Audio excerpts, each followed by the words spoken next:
A shy waitress was fired for paying for a stranger's meal, unaware he is the mafia boss. What happens next was so shocking you might not be ready for it. You see, some people see kindness as weakness.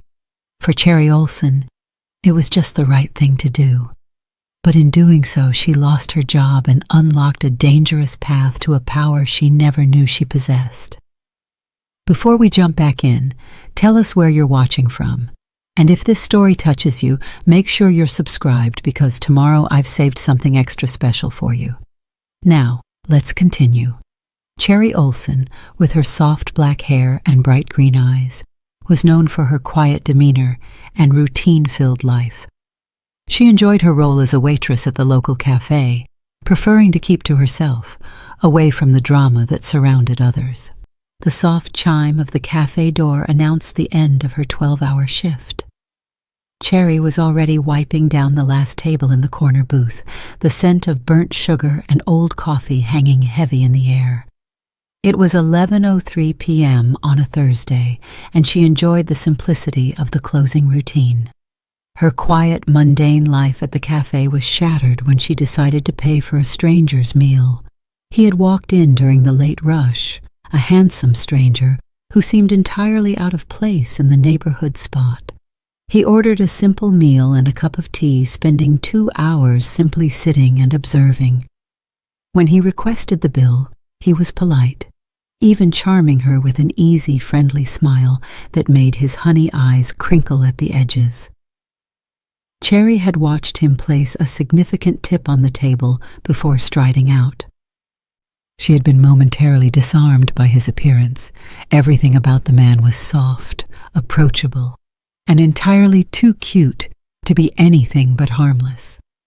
If she hadn't seen the sharp focus in his eyes, she might have thought he was a college student stressing over finals, not a man who decided people's fates. That boyish charm was so disarming, it made it impossible for her to believe he could be a dangerous man.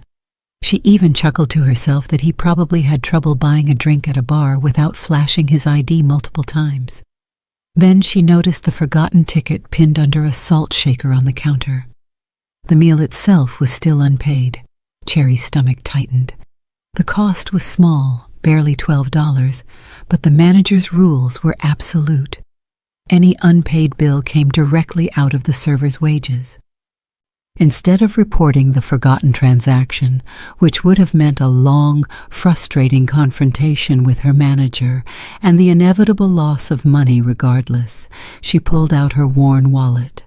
It was an innocent gesture, a quiet kindness she thought nothing of. She imagined the man had simply forgotten, perhaps lost in deep thought about something far more important than a few dollars, like maybe whether he left the stove on or remembered to feed his cat. She covered the small bill, signed her initials across the total, and tucked the receipt away, thinking it was the end of a long night. She had no idea that the handsome, forgetful patron was Jason Meadows, a ruthless mafia boss whose empire controlled the city's most dangerous corners. The next morning, the confrontation was swift and brutal. The manager, a nervous man named Sal, called her into his small, cluttered office. He wasn't yelling, but his voice was a cold, quiet blade. He slid the receipt across the desk, the one with her initials on it. "You interfered with a customer transaction, Cherry. That's grounds for immediate termination," Sal stated, his eyes avoiding hers. "You can't just pay for people's mistakes. It sets a dangerous precedent. Are we going to start covering every $50 steak when someone forgets their wallet? No. Rules are rules." Cherry, mortified and stunned, stood speechless. "But I saved the cafe money, Sal. I just thought it was the right thing to do," she pleaded, her voice barely above a whisper. "He was so kind. He looked like he had a lot on his mind." Sal scoffed. "He looked like an adult who should manage his own finances. The decision is final. Clean out your locker." She was fired, her quiet, routine life upended by a few dollars and a good conscience. Cherry left the cafe feeling the sting of injustice, completely unaware that her simple act of kindness had ignited a path into the heart of the criminal underworld. What she didn't know was that the man she had paid for was Jason Meadows, the most feared and ruthless mafia boss in the city, whose reputation preceded him in whispers. He was known for his calculated brutality, a trait that directly contradicted his approachable, almost juvenile good looks. His brown hair, the warmth of his honey eyes, the permanently gentle curve of his lips, all suggested innocence. That cute, boyish appearance was a weapon, a shield that made it hard for anyone to believe the danger he truly represented. As Cherry walked away from the cafe, her hands shaking, a sleek black sedan pulled to the curb directly across the street. The tinted window lowered silently, revealing the face of the man from the night before. Jason Meadows watched the fired waitress walk away. His boyish smile was gone, replaced by an expression of deep, thoughtful curiosity. He reached into his inner pocket, pulling out a photograph of Cherry, one taken subtly as she worked her last shift. "She paid for me," he murmured to the driver, his voice flat. "Find out everything. Why would she risk her job for a stranger like me? People usually run the other way. It's almost insulting how little she values her own security." Jason Meadows wasn't looking for a thank you. He was intrigued. He saw a moment of pure, unexpected selflessness in a world driven by greed and fear. He thought he'd just lost a small amount of money on a forgotten bill, but in reality, he had gained the full attention of the mafia boss. Cherry thought she'd just lost her job, but in reality, she had been noticed, and that attention was more valuable and infinitely more dangerous than anything she had ever known. Jason Meadows returned to the cafe not to threaten Cherry, but to find out more about the shy waitress who paid for his meal. Intrigued by her selflessness, he became curious about who Cherry was and why she would risk her job for a complete stranger. What Cherry didn't know is that Jason saw something in her, a quality that might make her an ally or a threat in his world. Despite his mafia status, Jason's charm and boyish appearance made it hard to see him as the man behind a criminal empire. As he grew more interested in Cherry, he began to view her as more than just a waitress. He saw her potential and began to think of ways to bring her into his world. The cafe smelled stale, a blend of overbrewed coffee and regret. Cherry Olsen was not there. Jason Meadows stood just inside the door of the little neighborhood establishment, his presence a sleek, unsettling anomaly amidst the worn linoleum and mismatched seating. His custom-tailored jacket felt heavy, not just with fabric, but with the sheer improbability of his situation. He, Jason Meadows, the man who controlled half the city's imports and a surprising percentage of its entertainment, was standing here because of a $12 cup of tea and a forgotten bill. "Excuse me," he said, his voice smooth and deceptively mild. He approached the counter where a frazzled young man was struggling to operate the espresso machine. "I was here last night. I need to speak to the waitress who served me." The young man jumped, nearly dropping the milk-frothing pitcher.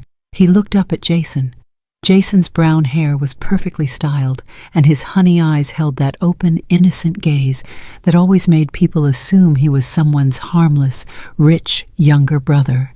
It was that cute, boyish appearance that consistently made it hard for anyone in a legitimate setting to believe he was in the mafia. Which one?" the young man stammered. "We have, 3. "The quiet one," Jason replied, leaning slightly on the counter. His smile was easy, almost apologetic, like he was inconveniencing the barista for the most mundane reason imaginable. Black hair, green eyes, very reserved. "She helped me out of a sticky situation." The barista blinked. "Oh, Cherry, you mean the one who got fired?" Jason's expression remained pleasantly neutral, but the air around him cooled a distinct 10 degrees. "Fired?" he repeated. For what exactly? For helping you out, probably, the barista muttered, wiping down a surface that was already clean. Sal, the manager, he flipped. She covered a tab for someone last night, said it was against policy. I mean, it is against policy, but Sal's a jerk about it, especially since the bill was so small. Everyone here knows Cherry's the only one who doesn't steal sweetener packets. Jason absorbed the information, his mind processing it with the detached efficiency of a high-end server. Fired.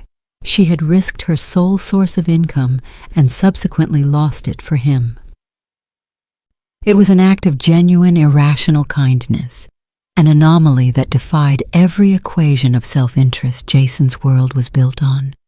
Loyalty in his life was bought, coerced, or enforced through fear. This was different. This was pure, and purity in his empire was either deadly or immensely valuable. Can you tell me where I might find her? Jason asked. He reached into his coat and pulled out a clean $50 bill, placing it casually next to the cash register. I feel terrible about this. I truly must apologize for my oversight. I want to make sure she's compensated for losing her job. The barista's eyes widened at the unexpected crisp note. He glanced around nervously to make sure Sal wasn't lurking. She lives in the apartment building 2 blocks down. The one with the faded blue awning. She's usually home this time of day now.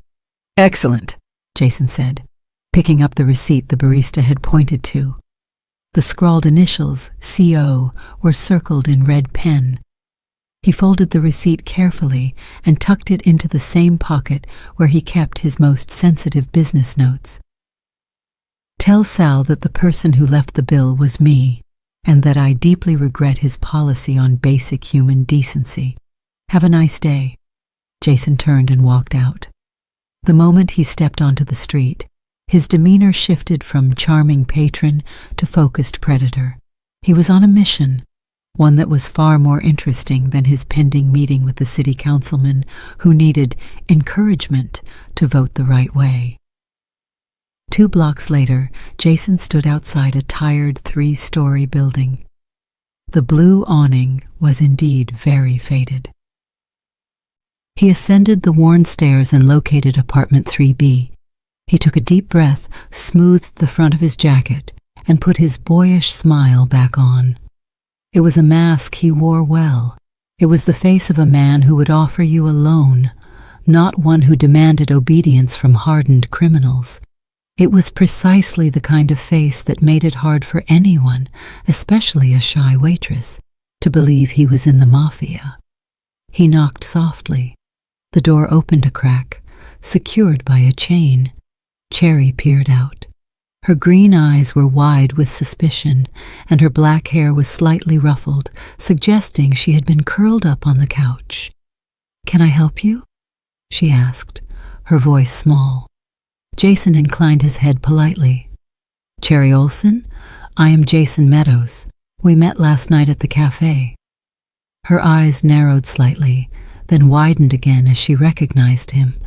"Oh, I don't work there anymore, Mr. Meadows. I'm sorry." "I know," Jason said gently. He made sure to hold her gaze, projecting nothing but sincere regret. "And that is why I am here. May I come in for a moment? I promise this won't take long. I simply need to apologize properly." Cherry hesitated. She stared at him, trying to reconcile the elegant, handsome, slightly too young-looking man standing on her stoop with the idea of a simple dine and dasher. He looked like the face on a high-end cologne ad, not a criminal. The persistent, innocent nature of his brown hair and honey eyes was incredibly confusing to her. It was the epitome of the reason why people often underestimated Jason. "I don't know," she murmured. I understand," he interrupted smoothly. He took a step back, gesturing with both hands in a non-threatening manner. "I left my wallet in my car that night, and in my rush I completely forgot. It was an idiotic mistake on my part, and I feel responsible for you losing your job. Please just give me 5 minutes to explain and offer compensation." His appeal to logic and guilt worked. Cherry slowly unlatched the chain and opened the door, stepping back slightly to let him enter her small living space. The apartment was neat, but clearly budget-limited. There were stacks of books and a well-loved but faded armchair. Jason took in the details instantly, the signs of a careful, private life.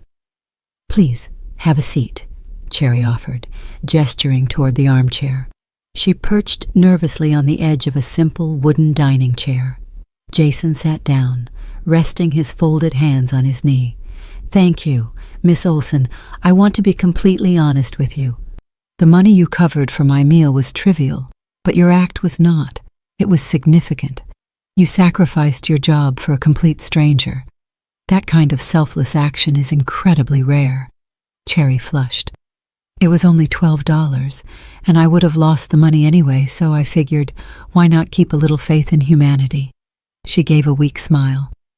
"Turns out my manager Sal prefers cynicism." Jason chuckled. It was a genuinely pleasant sound, warm and deep. "Sal is a fool, and I want to rectify his folly."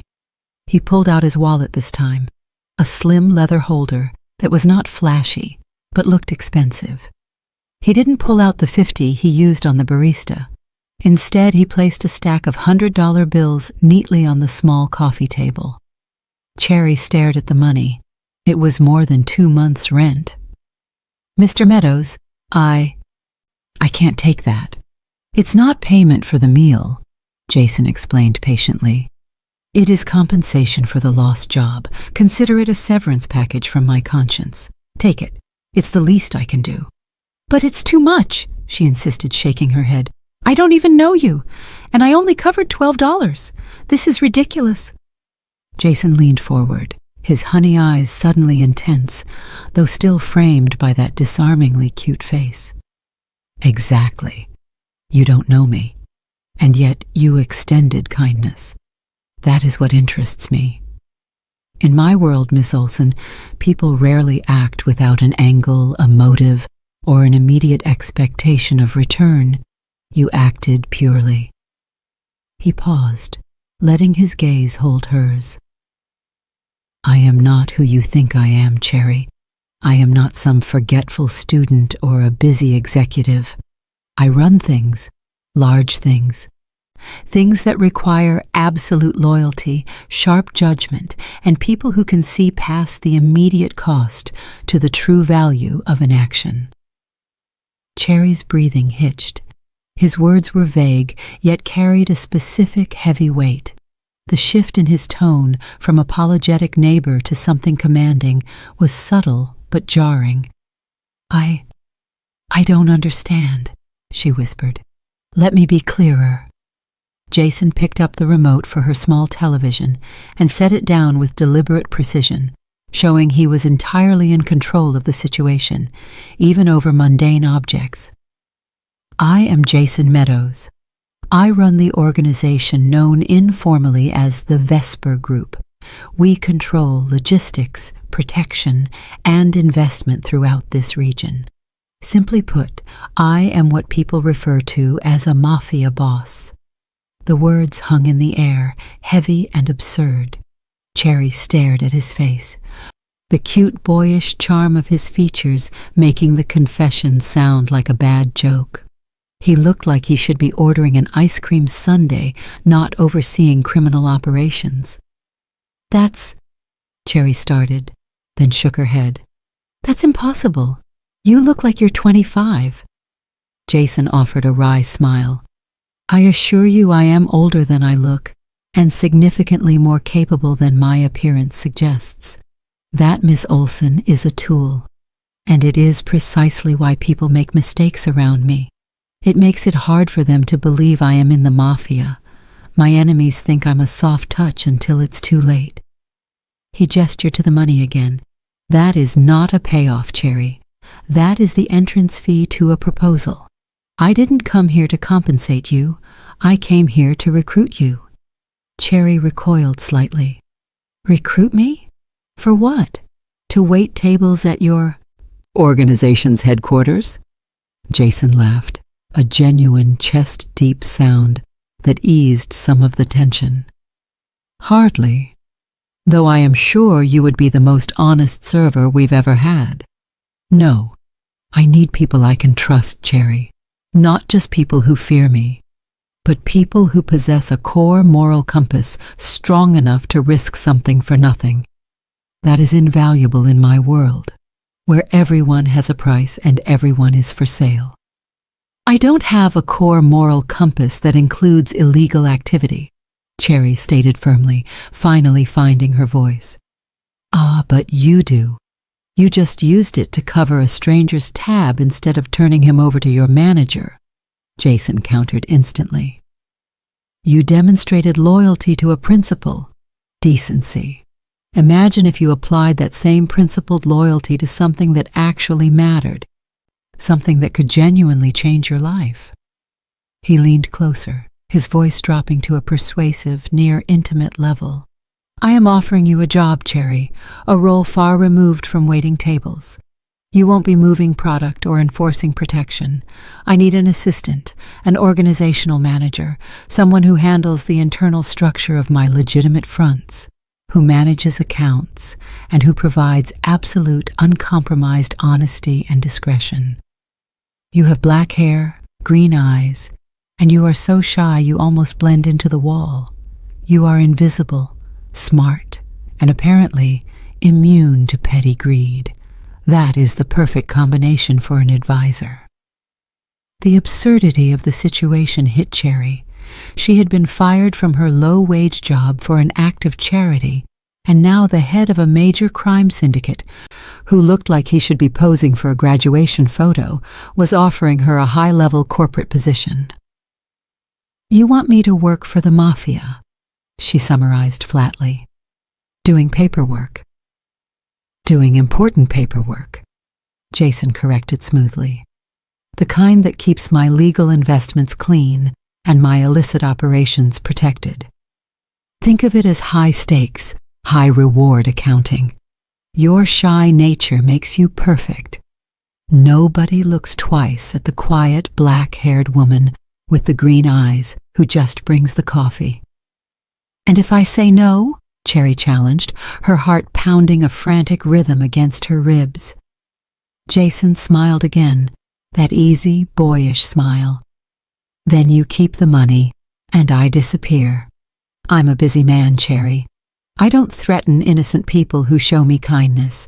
That would be bad business, and frankly, unnecessary paperwork. He paused, then added a touch of calculated dark humor. I would, however, ensure Sal's Cafe has some, let's say, extensive health code violations reported to the city by the end of the week. Not as punishment for you, but just to satisfy my general sense of justice. Cherry stared at him, torn between utter terror and a strange sense of excitement that made her feel guilty. This man, with his casual mention of ruining a small business, was clearly everything the rumors suggested. Yet his cute, perpetually innocent appearance completely contradicted the danger. It made him infinitely more compelling and scary. So, you risk your life working for minimum wage and dealing with rude customers. Or you join my organization, make more money than you've ever imagined, and start dealing with rude creditors, Jason pressed. The pay is exceptional. The benefits include absolute security and a lifetime supply of my gratitude, which, trust me, is a currency worth more than gold in this city. He stood up, walking across the small room to her bookshelf. He picked up a worn copy of a classic novel. You read classics, Cherry. You appreciate enduring structure and timeless strategy. My organization is like that. It has structure, rules, and a deep understanding of human nature. It just happens to deal with things the city council prefers to pretend don't exist. He placed the book back precisely where he found it. I'm not asking you to become a criminal. I'm asking you to become indispensable to one. Think of it as being a high-level fixer, The kind of person who keeps the whole operation running without ever getting blood on their hands. Your discretion and intelligence, Cherry, are what I need. And your strange, completely baffling moral code is exactly what will ensure your loyalty is genuine, not purchased. Cherry looked from the man, still radiating that impossible, boyish charm, to the stack of money on the table. She thought of Sal's cold words, of the endless cycle of minimum wage jobs, and of her own quiet, unfulfilled potential. I need time to think, she managed. Of course, Jason replied, pulling out a plain white business card that somehow looked more official than any card she had ever seen. There was only a single 7-digit number on it. Call me before tomorrow evening. If you say no, I respect your choice. If you say yes, your new life begins immediately. No further questions, no second thoughts. He extended his hand. Cherry hesitated, then slowly reached out and shook it. His grip was firm, warm, and strangely comforting. I look forward to hearing from you, Cherry Olsen, Jason said. His smile returned, now slightly predatory, but still disarmingly cute. I have a feeling you are exactly what my operation is missing. Someone who knows the value of $12 and who somehow still believes in the right thing. He turned and left the apartment, closing the door softly behind him. Cherry stood motionless for a full minute, listening to the silence of her apartment. She walked to the table and picked up the stack of hundreds. The paper was crisp and cold against her fingers. She walked over to the window and looked down. The sleek black sedan was still there, but as she watched, it pulled away smoothly and silently vanished around the corner. She was left with a ridiculous amount of money, a profound sense of terror, and a business card that led to the most dangerous man in the city.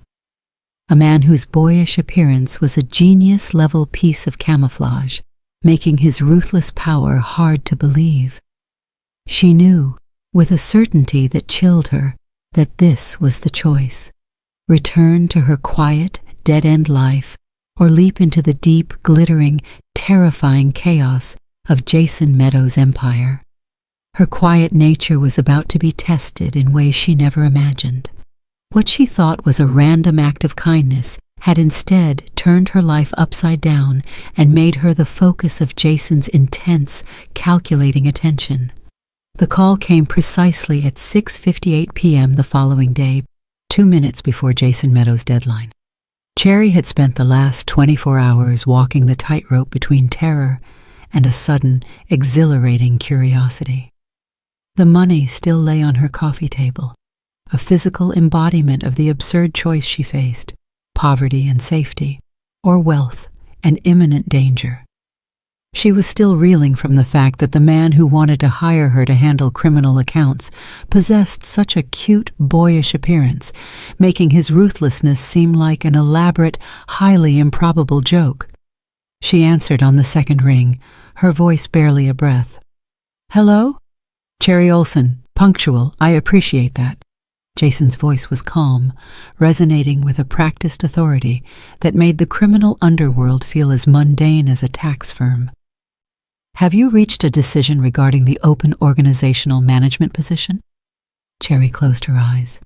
She thought of Sal's face, the petty injustice of being fired for kindness. She thought of the bland, endless future of serving lukewarm coffee to strangers who wouldn't even look her in the eye. "Yes," she said, the word coming out louder than she expected. "I accept the position, Mr. Meadows." There was a moment of silence on the line, then a low chuckle. "An excellent choice. You may call me Jason. And congratulations, Cherry. Your new life begins immediately." He gave her instructions that were crisp, efficient, and unnerving.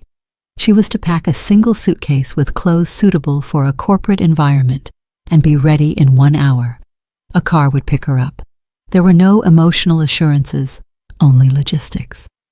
1 hour later, a heavy black SUV pulled up in front of the faded blue awning.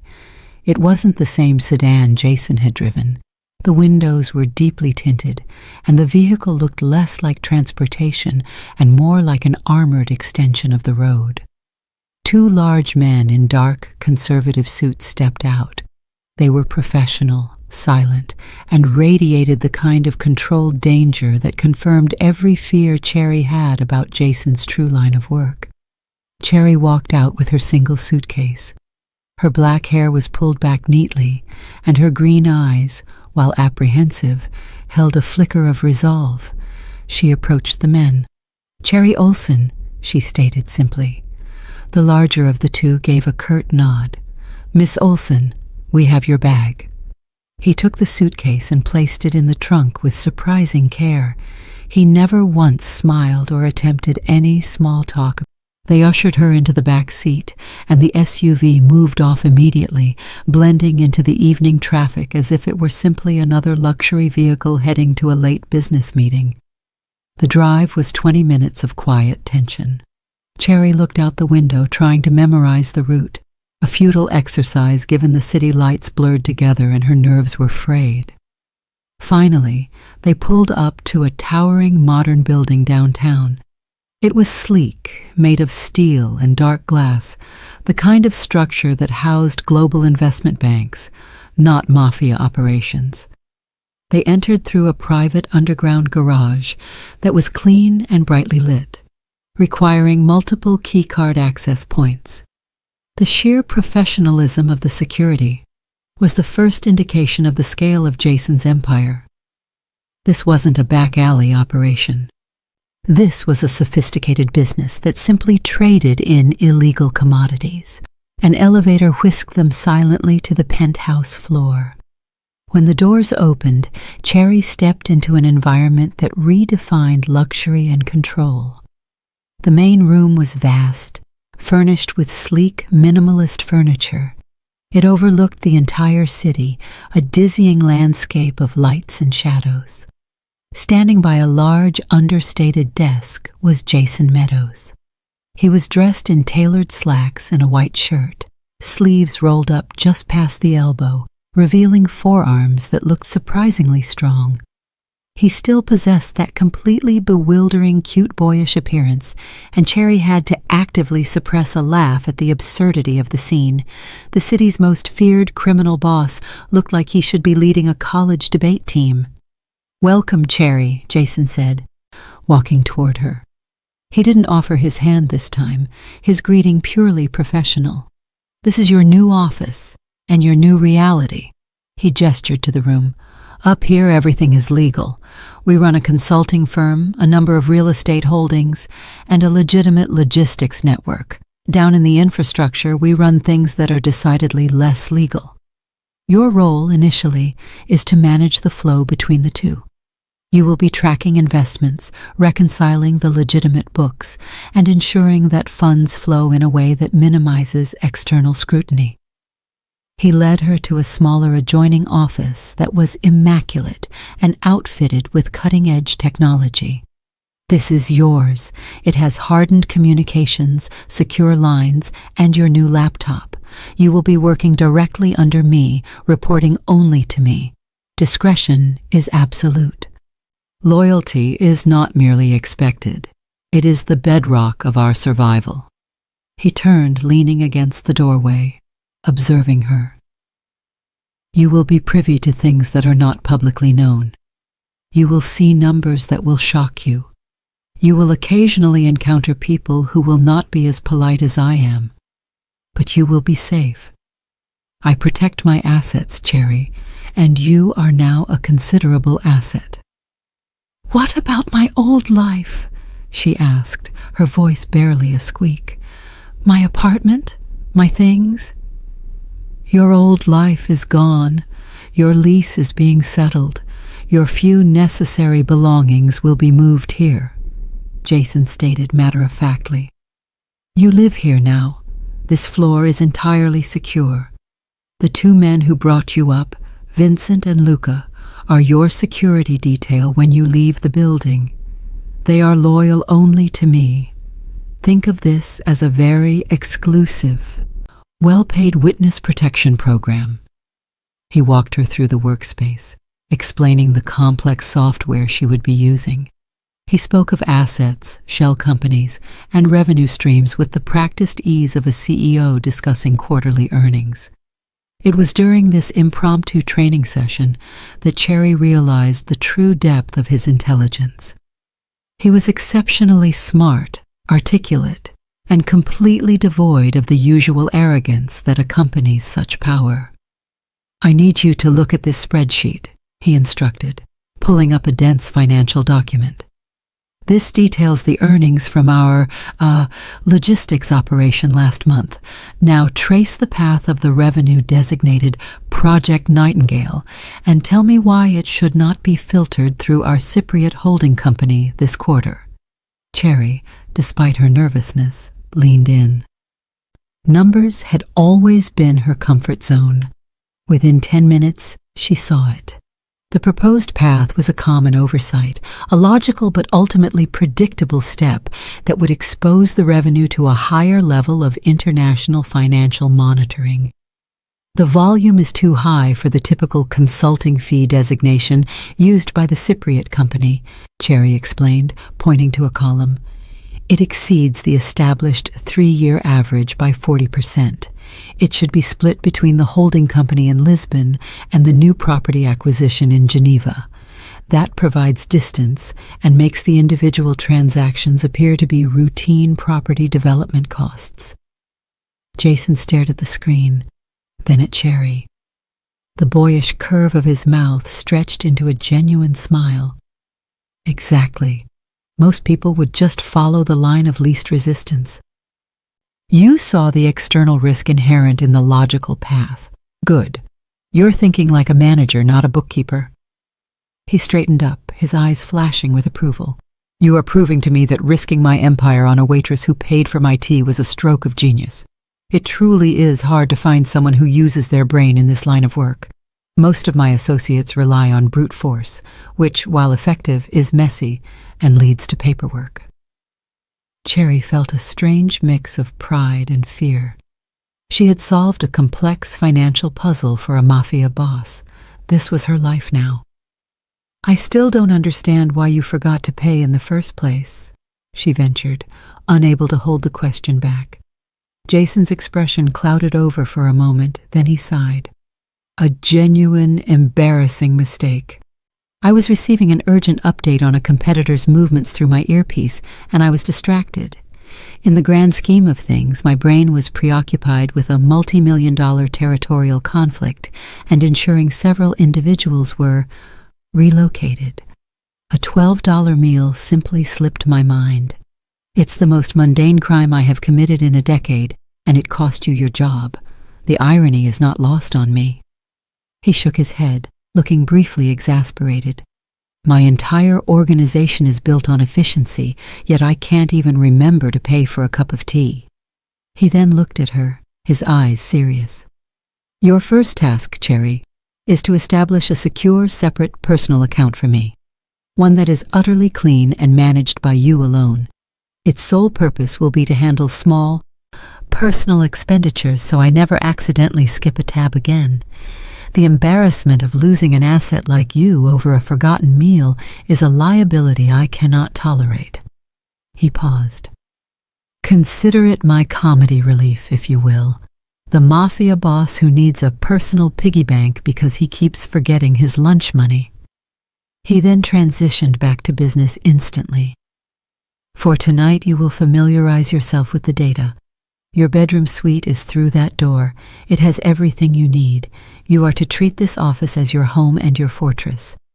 Do not attempt to use any communication lines other than the ones I have designated. Do you understand?" "Yes, Jason," she replied, the name feeling unnatural on her tongue.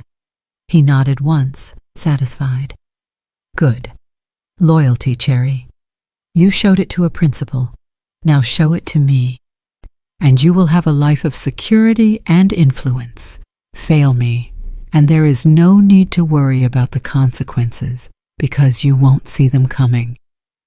He gave her a final, charmingly cute smile that did absolutely nothing to soften the threat. That smile, she realized, was the single most terrifying thing about him.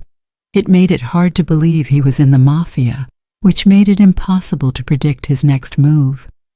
Jason left the office, the door clicking softly shut behind him, leaving Cherry alone with the weight of her new reality, a high-security office and millions of dollars in highly illegal financial data waiting for her touch. She was no longer the shy waitress. She was the organizational linchpin for a criminal empire. Cherry had been working for Jason for 2 weeks. 2 weeks where her life had become a blur of complex, high-stakes financial maneuvering, all conducted from the silent, air-conditioned sanctuary of the penthouse office. Her black hair was always neat, her green eyes focused intently on the glow of her screens. She had quickly proven her worth, efficiently routing money through legitimate fronts, minimizing tax exposure, and creating such clean paper trails that even the most determined auditor would assume Jason Meadows was simply a young, successful entrepreneur who enjoyed wearing expensive clothes and whose cute, boyish appearance was somehow just a bonus for his legitimate business.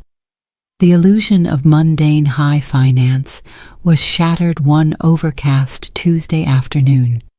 Cherry was deeply engrossed in reallocating funds from a shipping acquisition, a task she understood was code for laundering profits from illegal cargo. She was so absorbed she barely noticed when the heavy door to the main office hissed open and 2 figures entered.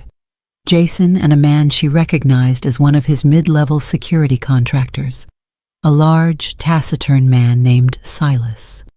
Jason's appearance, usually so disarmingly cute, was now strained, his honey eyes flat and cold. He was still impeccably dressed, but the air around him felt charged and dangerously brittle. Silas, usually silent, was actively restraining another man whose face was pale and slick with sweat. This man, whose name Cherry vaguely recalled as being Marco, was one of the men responsible for managing one of Jason's less savory land holdings. The sight of the confrontation happening just feet from her office door, the raw, violent tension filling the usually serene space, made Cherry freeze. This was the brutality she had been warned about, the side of the Vesper group that didn't deal with spreadsheets. "You took 20% of the take from the South Side warehouses, Marco," Jason stated, his voice dangerously level and quiet. He hadn't raised his voice, but the tone was absolute, demanding attention in a way shouting never could.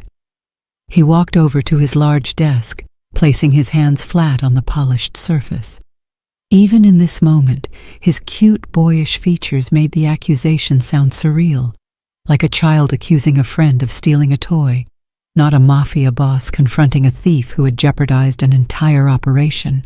It made the reality of the threat even more unsettling. Marco, held tightly by Silas, stammered a denial. "Jason, it was a miscommunication. I simply rerouted some short-term funds for an urgent, private investment." "Lying is tiresome, Marco," Jason said, his gaze never leaving the man's face. "The books don't lie. Cherry's reports don't lie. She reconciled the weekly intake against the shipping manifest, and there is a clear discrepancy. You skimmed it for yourself, betting that the sheer volume of our operations would conceal a small act of greed. You bet wrong." Cherry felt a sickening twist in her stomach. Her precise, routine bookkeeping, the task she took comfort in, had just exposed a man to a terrifying punishment. She was an instrument of this brutality, her numbers the executioner. Jason walked slowly around his desk, stopping directly in front of the distraught contractor. "You stole from me. You stole from the group. That is an act of betrayal. And in our world, betrayal isn't compensated with severance pay." Suddenly, the violence broke out. Marco lunged forward in a desperate attempt to break free, shouting a string of panicked obscenities. Silas reacted instantly, efficiently subduing the man with a sharp, sickening sound. The confrontation was quick, brutal, and entirely overwhelming for Cherry, who was used to the worst thing she encountered, being a difficult customer demanding extra whipped cream. Jason stepped back, his expensive shoes avoiding the struggle. He watched the scene with detached, controlled fury. The whole terrifying episode lasted less than a minute. When Silas finally dragged the now limp Marco out of the office, the silence that followed was absolute, punctuated only by Cherry's shallow breaths. Jason turned back to the desk, adjusted a slight wrinkle in his shirt, and finally looked at Cherry. His eyes, usually warm honey, were hard as flint. "You witnessed that," he stated, not as a question, but a fact. Cherry swallowed hard. I did." "Good," Jason said. "That is the cost of disloyalty. Understand this, Cherry. I am not a monster because I enjoy violence. I am a monster because I enforce the structure necessary for this organization to function. Marco's greed compromised everything. Your honesty protected everything. Your numbers saved us." He walked into her smaller office, leaning on the doorframe. His stance was casual, yet imposing. "This is the turning point, Cherry. You are now officially a part of the dirt. You have seen what we do to people who steal. You have seen what happens when the logic of the spreadsheet fails, and the logic of force must take over. You are implicated. Your clean hands helped pull the trigger, symbolically speaking." Cherry wrapped her arms around herself. "I never wanted any of this. I just wanted to cover a meal." "I know," Jason conceded, his voice softer, but no less demanding. "But you are here now, and your loyalty is no longer abstract. It must be directed, focused, and absolute. You need to decide right now whether you stand by the man who brought you into the light, or whether you rebel against the necessary darkness." He pressed the issue, tying her past to his demand. "I offered you protection from your old life and a chance to escape poverty. You took it. I demand your loyalty and your services in return for my continued protection. In this city, protection is not a guarantee. It's a paid subscription, and you've just activated the platinum tier." Then, the true weight of her situation crashed down on her. "A few days ago," Jason continued, his eyes scanning her face, "my men intercepted a package from an opposing outfit. It was a clear attempt to disrupt our operations at a local shipping yard that we currently control. In that package, we found information on a handful of individuals who have been quietly assisting the competition, feeding them data on our deliveries. One of those individuals is connected to you." Cherry stared at him, her heart sinking. "What are you talking about?" "A friend," Jason stated simply. "A quiet friend from your old neighborhood, a former co-worker perhaps, someone you have history with. They've been passing information in exchange for money, not about our main operations, but enough to cause friction." He paused, letting the implication hang. "Your friend is caught in the crossfire, Cherry. They are a loose end in a mob deal gone wrong. My men will be dealing with this by dawn. They will assume, logically, that anyone connected to the opposition is a liability." "No!" Cherry gasped, standing up so quickly her chair scraped against the floor. "Please, no! Who is it?" "Their name doesn't matter yet. What matters is your choice," Jason said, his voice now a deliberate test. "I know everything about you, Cherry. Your past, your few friends, your routines. I knew all of that before I offered you this job. I did my research because I needed to know your character. Now your character is being tested. You must choose. Align with me completely, and I will ensure your friend is not only protected, but relocated and provided for. They disappear, they are safe, and my reputation remains intact. Or you rebel, you interfere, And I assume your loyalty is compromised, in which case I eliminate the threat entirely, including anyone associated with them. He stepped fully into her office, completely dominating the space. His cute, boyish appearance was now a stark, horrifying contrast to the cold calculation in his honey eyes. It was truly hard to believe he was in the Mafia, yet his words were the definition of a ruthless crime boss. This is not a negotiation, Cherry. It is a demand for absolute fealty. I will protect those you care about, but only if your focus is entirely on protecting my interests. You decide whether to stand by me, the man who has offered you power and protection, or risk everything to save someone who has already betrayed the organization you now serve. He leaned in slightly, his voice a low, chilling promise. Make your choice now. Your friend's life and your continued existence in this new world depends on your answer. Cherry stood there, unable to move, unable to breathe. The cold reality of Jason's empire wrapped around her like a shroud. She was no longer just reconciling numbers. She was weighing lives. Her quiet nature was extinguished by the heat of this impossible decision. She had to stand by the man who had shown her kindness despite his darkness, or risk the life of an innocent caught in the violent machinery of the underworld. The choice was forced, brutal, and terrifyingly clear.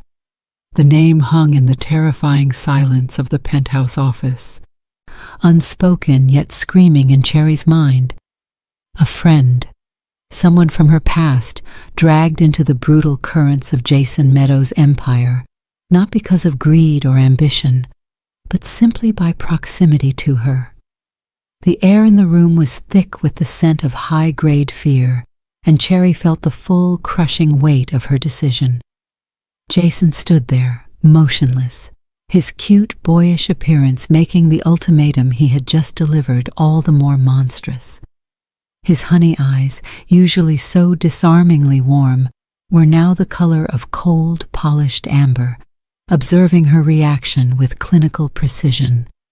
It was this jarring contradiction, the face of an angel delivering the promise of absolute ruin, that made it so difficult to process the fact that he was the ruthless mafia boss.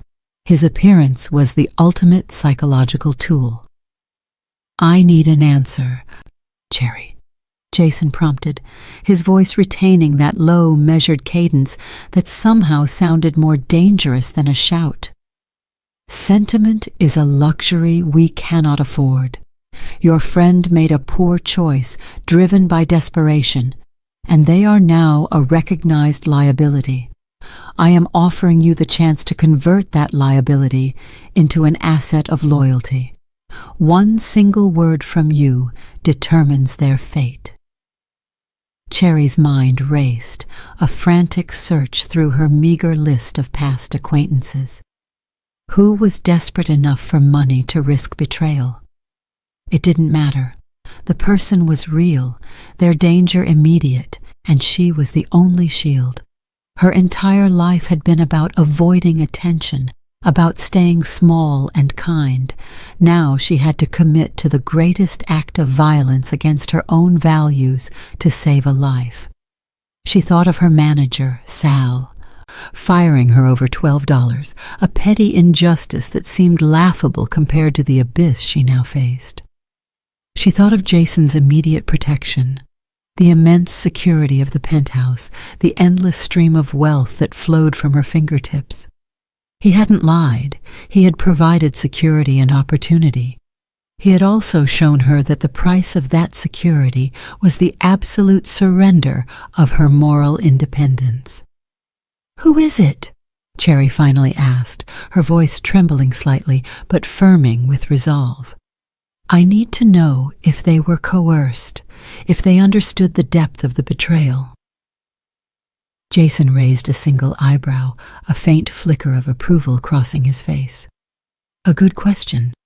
Always gather intelligence before acting. That is what I like about you. Your friend is Daniel, the delivery driver from the local market."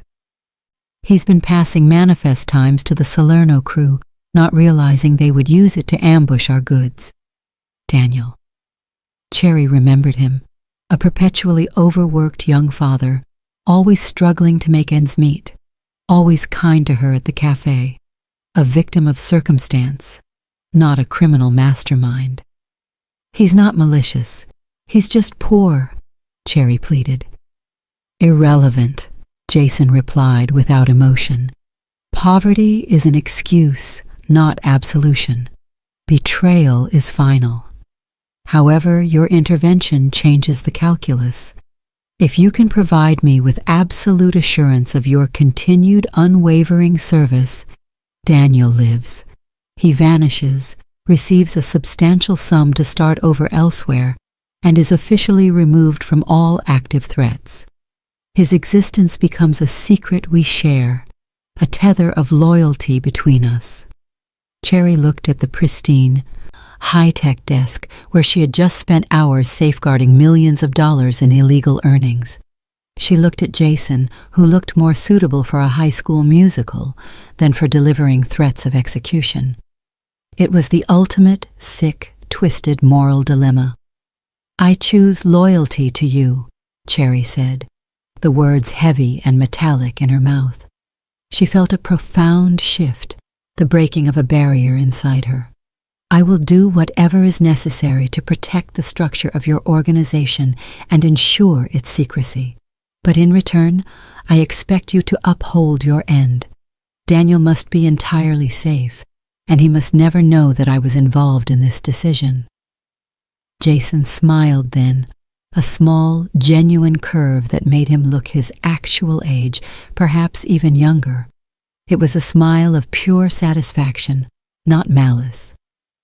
A wise choice, Cherry, he confirmed. You understand the currency of this world. Power and protection are earned through allegiance. Consider Daniel handled. He will disappear by morning, safe, well provided for, and instructed to never return or communicate with anyone here. Your secret is safe with me. Loyalty is a two-way street, and I always reward it. He walked over to his liquor cabinet, pulling out a heavy glass decanter of amber liquid. Now that the unpleasantness is concluded, you need a drink. Cherry shook her head. I don't drink. You do tonight, Jason insisted, pouring 2 fingers of whiskey into a heavy tumbler. He placed the glass in her hand. This is not a celebration, Cherry. This is a consecration. You just crossed a line. You chose the dark to save the light. That is a heavy burden, and you need to acknowledge it. He raised his own glass. To the newest, and perhaps the most unlikely member of the Vesper group, may your books always be balanced and your conscience always adaptable. Cherry reluctantly took a sip of the whiskey. It burned, sharp and cleansing, forcing her to focus on the physical sensation rather than the moral rot she felt settling in her soul. Over the next few days, Cherry worked with a renewed, grim focus. The incident with Daniel, the quick, efficient disappearance of a friend, reinforced Jason's absolute power and her own necessary complicity. She began to see the entire organization through a new lens, not just as a criminal enterprise, but as a meticulously maintained, highly efficient ecosystem where every action had a consequence and kindness was an exploitable weakness. Jason, satisfied with her choice, began to expose her to the deeper, more complex workings of his empire. Her role expanded from pure financial management to strategic oversight. She was no longer just reconciling the books. She was advising on resource allocation, suggesting ways to make their operations more resilient against both rivals and law enforcement. One evening, he brought her into a secure, soundproof room adjacent to the penthouse. The room was dominated by a large digital map displaying a dense network of moving markers, indicators, and warning lights. It was a live feed of the city's criminal landscape. This is the war room, Jason explained, gesturing to the screen. Every marker is a shipment, a territory, or a point of interest. The red indicators are our rivals, the Salerno crew, the Eastern Syndicate. The yellow indicators are potential weak spots, usually points of law enforcement scrutiny or internal friction. I want you to start monitoring this. Your job is no longer just historical reconciliation, it is preventative. He leaned closer, his proximity once again jarring due to his harmless, cute, boyish appearance. The rivalries in this city are constant. The Salerno crew is testing our boundaries, moving in on our controlled zones. They are predictable, driven entirely by ego and short-sighted greed. That is their weakness, and that is where you come in. I don't understand how I can help with territorial conflict, Cherry said, intimidated by the complexity of the dynamic map. I only deal with numbers. Numbers are the blood of the operation, Jason corrected her. If we know their financial flow, we know their capabilities. Their ability to fight is predicated entirely on their ability to fund the fight. Cut off the financing, and the armies starve. You are now responsible for identifying their financial veins, their legitimate fronts, and their weakest points of investment. Find the pressure points that will hurt them without resorting to overt violence. I prefer clean strikes, not messy street wars. He began showing her how to access encrypted data streams, teaching her the techniques of digital infiltration and competitive financial espionage. The sheer legality of the tools he used, combined with the illegality of the intent, was dizzying. As she delved deeper into the data, she started to see the world not as Cherry Olsen, the waitress, but as a strategic player. She found patterns in the Salerno crew's spending that suggested a massive, unadvertised real estate purchase, a key indicator of where they were investing their future capital. She saw irregularities in their legitimate construction firms that suggested a vulnerability to regulatory pressure. The Salerno crew is dumping an unusual amount of capital into that new waterfront development project, Cherry noted one evening, pointing to a pulsating marker on the map. They're over-leveraged. If we trigger a rapid minor devaluation of the stock in the primary construction company, the bank will call their loans early. It won't stop them, but it will tie up their liquidity for months. They won't be able to pay their enforcers. Jason stared at the screen, a slow, appreciative smile spreading across his face. Brilliant, Cherry. Absolutely brilliant. You didn't just find a weak spot. You found a systemic choke point.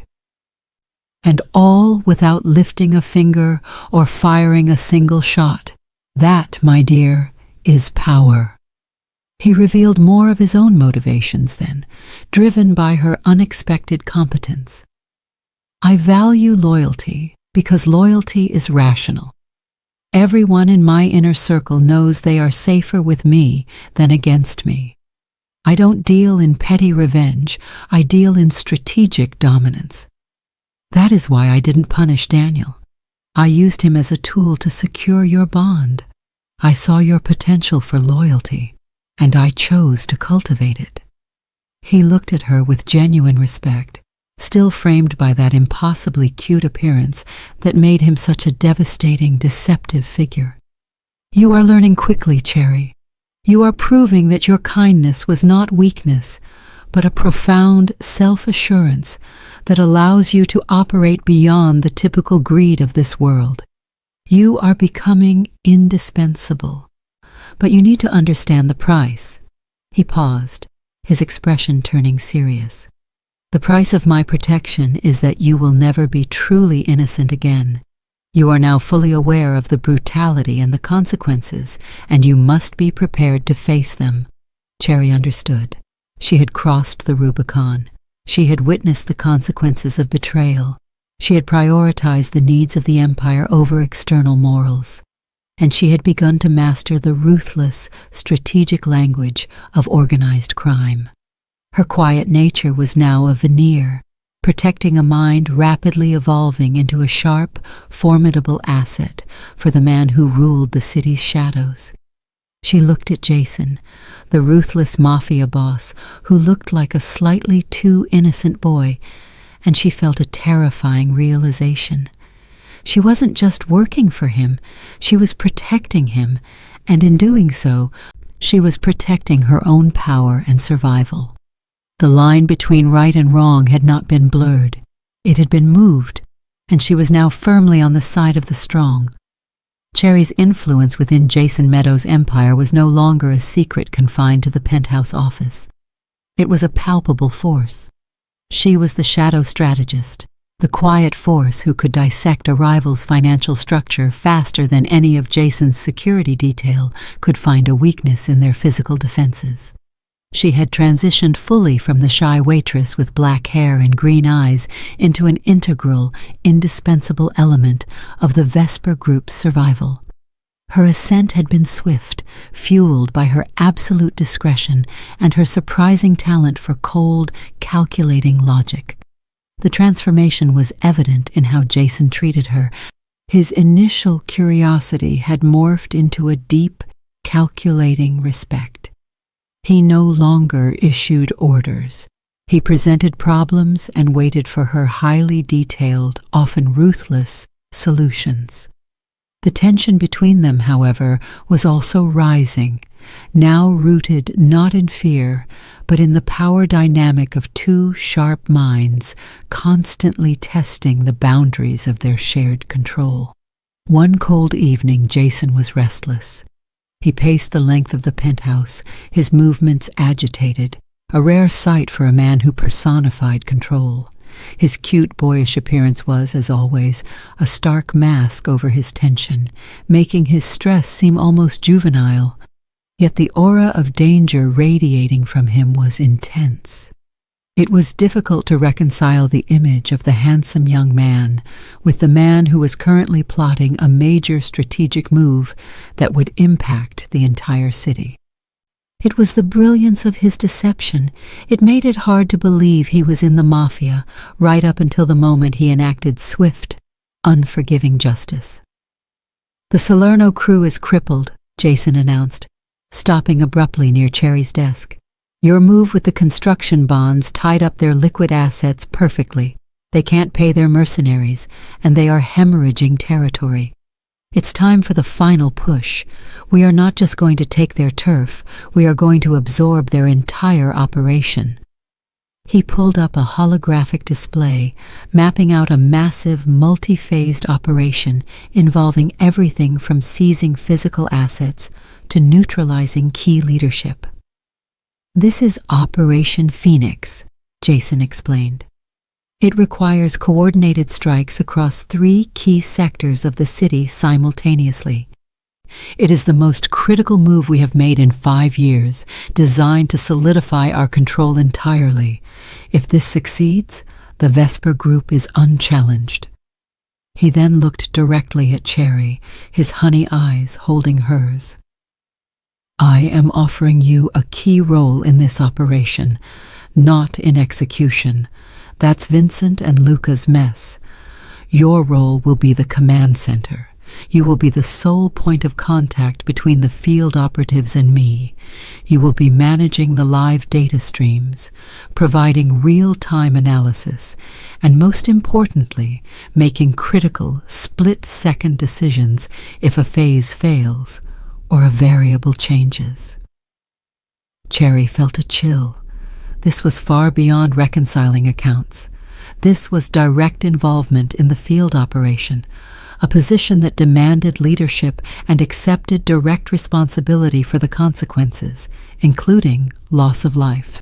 "That is a field commander's role, Jason," Cherry stated, her voice quiet but steady. "It's high exposure." "It's a test, Cherry," Jason countered, his voice sharp. "I've trusted you with my money. Now I need to trust you with my entire operation. I need to know that under fire, you will prioritize the success of the mission over sentiment or fear. This isn't just about strategy. It's about proving you can lead." "And if I fail?" she asked, the question hanging heavy between them. Jason offered a cold, business-like smile. If you fail, the Vesper Group is damaged, and you and I will have a very difficult conversation about the price of incompetence. But I don't expect you to fail. I have invested too much in your intellect. I am testing your courage and your allegiance. He then placed a sealed, heavy leather folder on her desk. This folder contains the complete operational blueprint for Phoenix. It is heavily encrypted. You will be its custodian. You will not share the encryption key with anyone, not even Vincent or Luca. You are the only person who holds the full picture. That cherry is power. The responsibility felt immense, like a physical weight pressing down on her shoulders. Jason was giving her command, but he was also isolating her, forcing her dependence entirely on him. He was making her a figure of power, but also the most vulnerable node in the entire network. "Why me?" Cherry pressed. "Why not one of your loyal veterans, someone who has been in the field?" Jason walked to the city-facing window, his profile etched against the glittering skyline. "Because they are predictable. They rely on old tactics. They expect me to be a certain way, to act with a certain brutish force. You are unpredictable. You see the solution in the margins, in the numbers, not the gunfire. And crucially," he turned back, that boyish charm fully deployed, "you have proven that your loyalty is born of rational choice and self-preservation, not blind fealty. That is the only loyalty I truly trust." The tension escalated over the next few days as Cherry immersed herself in the operational plan. She began pushing back, questioning Jason's core assumptions. She found a critical flaw in the third phase, a reliance on a single exit vector that was geographically exposed. "Phase 3 is compromised, Jason," Cherry declared during a briefing. She wasn't asking, she was telling. "The route through the old docks is too vulnerable. If the Salerno crew anticipates the move, they can bottleneck our withdrawal. We need a secondary extraction point routed through the rail yard under the guise of an emergency cargo run." Jason listened, arms crossed, his honey eyes sharp. His initial response was defensive. "That rail yard route adds 30 minutes to the extraction time. It's too slow." "It's safe," Cherry countered firmly, pointing to the data. "The docks route relies on a single isolated traffic light intersection that can be disabled by a single bullet. The rail yard requires them to mobilize heavy engineering equipment to stop us. They don't have the resources for that now. Slow and safe wins over fast and exposed." A palpable silence fell over the penthouse. Jason's veterans, Vincent and Luca, standing guard nearby, shifted uncomfortably. They had never heard anyone challenge Jason so directly, so logically, about a tactical decision. The hierarchy of the Vesper Group was rigid, and Cherry was aggressively challenging the foundation of a critical plan. Jason stared at her for a long moment, the cute boyish mask hardening. The power struggle was real. If he conceded instantly, he risked undermining his authority in front of his crew. If he dismissed her, he risked the success of the operation. 30 minutes is an eternity in the field," he said, his voice low. "Survival is longer than 30 minutes, Cherry shot back, holding his gaze. She pressed her point, knowing she was risking everything. "Your plan minimizes risk on paper, but maximizes the consequence of a single failure. My revision minimizes the consequence of failure. Your men can afford 30 minutes of waiting. They cannot afford a total ambush." Finally, Jason let out a slow breath. He walked over to the holographic map and manually adjusted the route indicator, rerouting Phase 3 through the rail yard. "Reroute confirmed," he stated, his voice now crisp and decisive. He looked at Cherry, a strange mix of admiration and resentment in his eyes. "You win this round, Cherry. The plan is updated to include the rail yard contingency. He then dismissed Vincent and Luca, the tension dissipating with their departure. When they were alone, Jason walked back to Cherry, his proximity intimidating in the silent office. "You have courage, Cherry, more than I anticipated," he said. "You risked everything just now to tell me I was wrong. I appreciate the strategic correction, but never forget who is in charge here." He placed a hand on the edge of her desk, leaning in close. "You are gaining power in my world, and with it, responsibility and danger.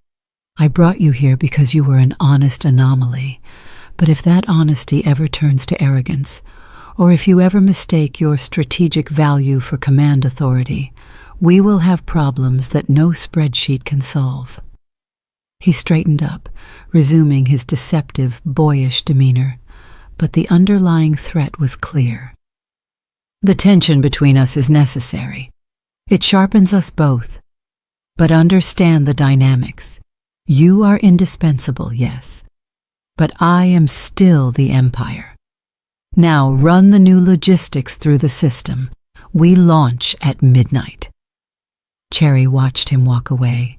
The power dynamic had been defined, tested, and temporarily settled.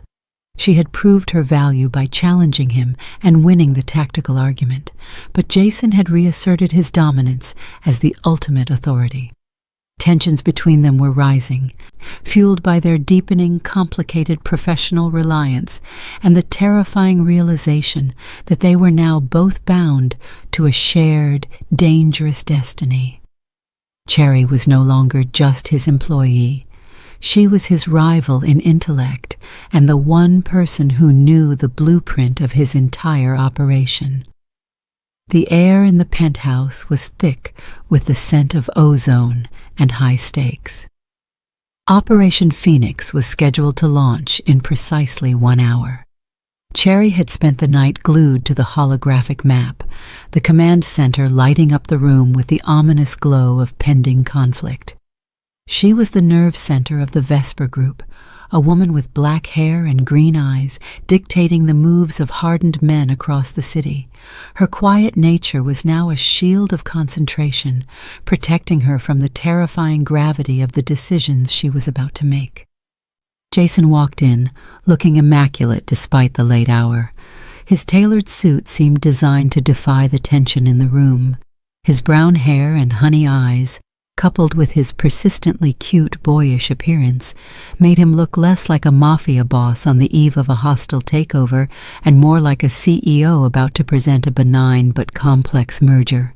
This shocking contrast, the man whose ruthless decisions she managed every day, looking so utterly harmless, continued to be the most bewildering and effective part of his command. He didn't speak immediately. He walked to her station, watching the indicators flash across the map. Green for ready, red for the crippled Salerno territories. "The plan is solid, thanks to your corrections, Cherry," Jason finally said, his voice low and steady. "The rail yard route ensures our clean exit. We are primed to absorb everything without major losses. I want you to know that your contribution to this operation is unprecedented. You have fundamentally changed how I run this empire. You have taught me that pure intellect is a far cleaner weapon than brute force." He then shut down the holographic map with a single gesture, plunging the room into relative darkness, lit only by the distant city lights. The abrupt change forced Cherry to look up at him. "This is it, Cherry, the final climax," Jason continued, stepping closer. "This operation solidifies my control, but it also defines your role. You are no longer an employee. You are not a manager. You are a key player, an integral power node in the Vesper group." He reached into his jacket pocket and pulled out a small velvet box, setting it gently on her desk. It was heavy, suggesting something substantial inside. "I am asking you to take a key role in the Empire, one that goes beyond paperwork," he said. "The organization requires a consigliere, an advisor who speaks only to me, whose loyalty is unquestionable, and whose judgment is final. This role is not just about strategy, it's about control. It requires you to be seen as the ultimate strategic extension of my will. You will manage the legitimate books, yes, but you will also attend the crucial meetings. You will dictate the terms of alliances, and you will be my voice in every high-stakes negotiation. You will sit at the very heart of the empire. Cherry stared at the box, her heart hammering against her ribs. This was the ultimate choice, the moment where she either stepped back into the shadows or embraced the power she had unknowingly cultivated. Accepting this was an irreversible decision. It was the final destruction of the shy waitress she used to be. "This solidifies your hold over the city, Jason," Cherry stated, pushing the velvet box slightly away. "And it solidifies my criminal liability, forever. Why this now? Why risk me, who you claim is indispensable, by exposing me publicly?" Jason leaned down, bracing his hands on the desk, bringing his face close to hers. The honey eyes were intensely focused, and the persistent innocence of his features made the gravity of his words sound like a haunting whisper. "Because I need more than an asset, Cherry. I need an anchor," he revealed, his voice losing its professional control for a fleeting moment. "My world is full of manipulators and traitors. You are the only person who demonstrated true selflessness and honesty over a minimal cost. That honesty is the one thing I cannot purchase, and that is why you must be visible. Your position protects you. Betraying you would shake the very foundations of my organization, because everyone would know I discarded the most loyal thing I ever found." He pushed the box closer to her. "I am asking you to choose between the memory of who you were and the certainty of who you are becoming. Stay true to your quiet values, and you return to obscurity. Embrace the power, and you carve out your own place in the criminal underworld, not as my pawn, but as my strategic equal. The power is yours to use to protect yourself and others." Cherry looked at the map, then at the box. She had saved Daniel. She had outsmarted the Salerno crew. She had navigated the violent waters of betrayal without losing her mind. She had already changed. The shy waitress was a ghost. Slowly, deliberately, Cherry reached out and touched the velvet box. "I accept, Jason. I will be your consigliere. I will ensure this empire is structured to last."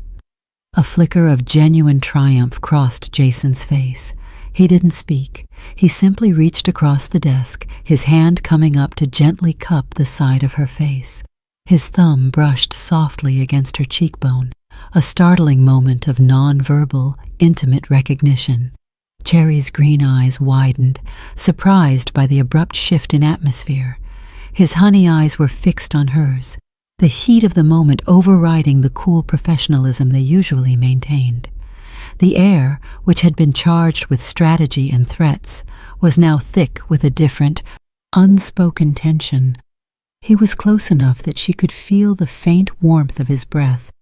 The man whose cute, boyish appearance made him the most deceptive power in the city was looking at her not as an asset, but as something far more personal.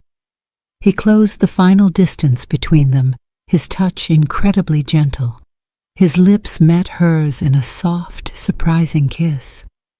It was a momentary breach of their carefully constructed professional barrier, a sudden silent acknowledgement of the intense, dangerous bond that had formed between them in the chaos of his empire. The kiss was brief, a spark of intimacy that was over almost before it began, leaving Cherry breathless and utterly bewildered. Jason pulled back slightly, his eyes still holding hers, the professional mask not quite resettled. "Good," he whispered, his voice slightly husky. He tapped the box with his finger. "Open it." Cherry, still reeling from the unexpected contact, fumbled with the clasp. Inside, nestled on the velvet lining, was a heavy, custom-made signet ring, Not a diamond or a jewel, but a solid piece of gold bearing a meticulously carved insignia of the Vesper Group. It was the formal seal of the family, a symbol of absolute authority. "Wear that," Jason commanded, the urgency returning to his tone. "It is the mark of my trust. Now, Operation Phoenix launches in 40 minutes. Get to the command center. We have a city to take." He stepped away. The moment of intimacy vanished, replaced by the cool, demanding focus of the Mafia boss. Cherry slid the ring onto her finger. It was heavy, cold, and a perfect fit. She looked from the ring to the control panel, then back to the closed door where Jason had disappeared to prepare for the launch. She realized her choice was final. She had stepped out of the shadow of the quiet waitress and into the dangerous, exhilarating light of power. She was Jason's consigliere, an integral piece of his existence. But she had gained her position not by losing herself, but by asserting her ruthless competence. She had survived the kindness, and now she was ready to command the consequences. Operation Phoenix was a resounding, brutal success. From the command center high above the city, Cherry had managed the fluid chaos with the detached brilliance of a seasoned general. Her strategic corrections, particularly the rerouting through the rail yard, had saved several key units from potential ambush, earning her the silent, begrudging respect of Vincent, Luca, and the rest of Jason's security apparatus. The Vesper Group had not merely defeated the Salerno crew, they had devoured them, absorbing their assets, neutralizing their leadership, and cementing Jason Meadows as the undisputed power in the region. In the aftermath, Cherry's life changed utterly. She was no longer just the financial fixer. She was the consigliere, a visible force of authority. The signet ring, the solid gold insignia of the Vesper Group, was a constant, cold weight on her finger, a physical manifestation of her commitment and her newfound status. Her influence grew exponentially. Where she once managed accounts, she now managed people and policy. Her initial shy demeanor, once a source of vulnerability, now acted as a powerful psychological tool. People expected softness. They were met with cold, precise calculation. Her quiet nature meant she listened more than she spoke, absorbing information, patterns, and weaknesses. Jason, perpetually masked by his cute, boyish appearance, delighted in presenting her to his few remaining high-level associates. He introduced her not as his assistant, but as his chief strategist and voice. "Meet Cherry Olsen," Jason would say, his honey eyes twinkling with proprietary pride during a high-level meeting with a nervous associate named Elias, who handled distribution logistics. "She is the only person who sees the full picture. If Cherry tells you to reroute a shipment through the northern border, you do it. Her judgment is my judgment. Question her, and you question me." Elias, a grizzled man who had spent decades in the organized underworld, would look from the powerful, imposing figure of Jason to the seemingly demure woman with black hair and green eyes sitting quietly by his side. The contrast was stunning. Elias looked terrified of Jason, but utterly confused by Cherry. It was hard to believe the young man with the innocent face was the ultimate authority, and even harder to believe the quiet woman was his second in command. This was the brilliant, confounding element of Jason's power structure. Cherry understood the game. She didn't seek familiarity, she demanded professionalism. When Elias tried to charm her, she cut him off instantly. "Mr. Elias," she stated, her voice quiet but carrying absolute authority, "the current rate of loss on the inland route is unsustainable. You will consolidate your operations into 3 hubs, not 5. You will provide a full accounting of all assets over $50,000 within 24 hours, delivered directly to my secured network. This isn't a request for consultation. It's a change in policy. Do you understand?" Elias blinked, startled by the efficient, ruthless clarity. He nodded quickly. Yes, Consigliere Olsen. 24 hours. Her decisiveness earned her respect that fear alone could not buy. Jason watched these interactions, a pleased private satisfaction curling the edges of his mouth. "You are a terrifying teacher, Cherry," he told her later that evening, as they reviewed the new asset sheets from the absorbed Salerno operation. "You wield authority as cleanly as a scalpel. You make my men terrified of disappointing you, and that is far more effective than making them terrified of facing a consequence." "I am simply applying your own principles, Jason," Cherry replied, marking a suspicious transaction for further scrutiny. "You taught me that loyalty is rational. By ensuring efficient operation, I demonstrate that their loyalty to the Vesper Group is the most rational choice they can make for their own personal gain and security. It's simple economics." Their professional relationship deepened into a strange, intense partnership. They spent countless hours together, moving from strategic planning to financial dissection. The dividing line between their roles became blurred. Cherry often found herself making key decisions, which Jason would then rubber stamp, trusting her strategic foresight implicitly. "We need to invest heavily in the digital currency sector," Cherry argued one night, leaning over the desk as she pointed to global trends. "The market is too volatile for rivals to track easily, and it provides instantaneous liquidity. We can filter 20% of all non-taxed revenue through decentralized exchanges without triggering a single bank flag." Jason listened, his chin resting on his hand, observing her intently. His presence was a constant unsettling factor. Even when discussing mundane financial strategy, the intensity of his gaze was a reminder of the unexpected, singular kiss they had shared. A moment of dangerous intimacy that neither of them had mentioned since, yet that charged the air between them with unspoken tension.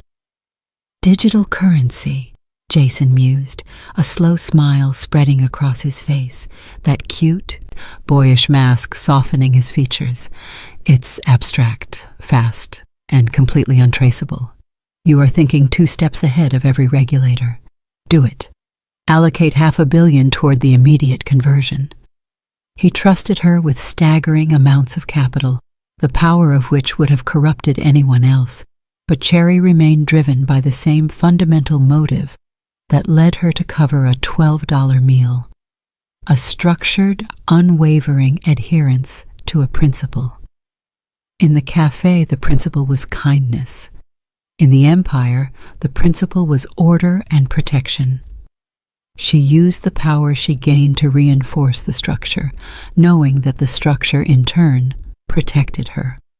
Her increasing influence meant she started interacting with figures outside of the Vesper Group's immediate circle, meeting with ostensibly legitimate business leaders and high-powered lawyers who were secretly tied to the empire. In these interactions, she mastered the art of professional performance. She adopted a wardrobe that was elegant and entirely forgettable, ensuring her black hair and green eyes were the only memorable features.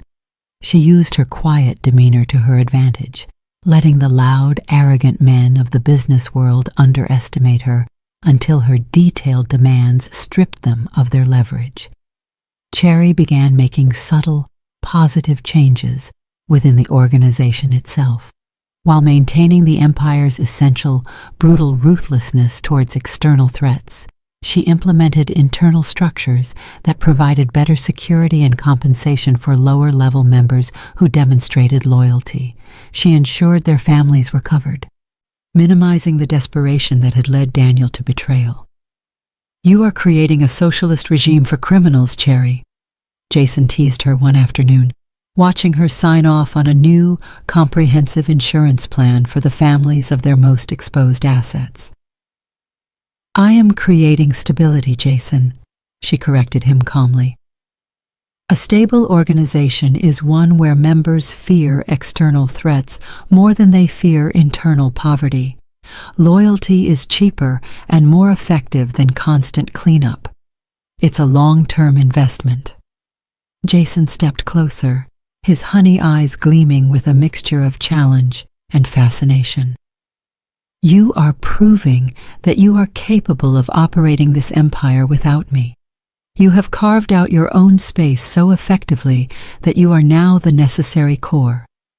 The compliment was high praise, but it carried an undeniable edge.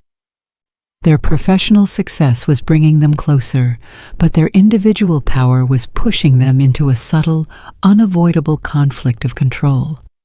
Cherry had gained respect by asserting her will, and Jason was now measuring the depth of that will.